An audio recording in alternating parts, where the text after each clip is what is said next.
live up Anacapa here in Camarillo, up in the Heights. On Saturday before Christmas, wife calls me up, hey, we got a hole in the front yard, and I was thinking maybe it was a water break, but come home and find the whole top of my septic tank collapsed and sitting about 3 feet below the top of the grass.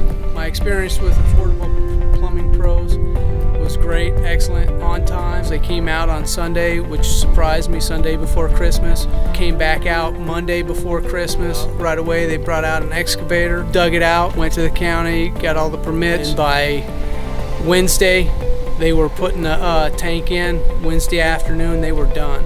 Put in a whole new septic tank and hooked it back up and got us up and running.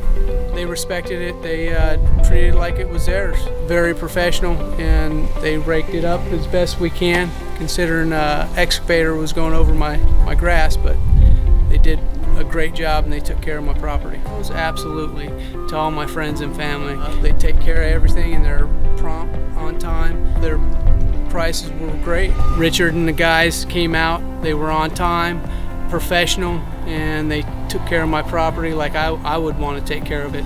They got the job done in a short amount of time. Follow Affordable Plumbing Pros on Facebook or Yelp. Thank you, and you have a good day.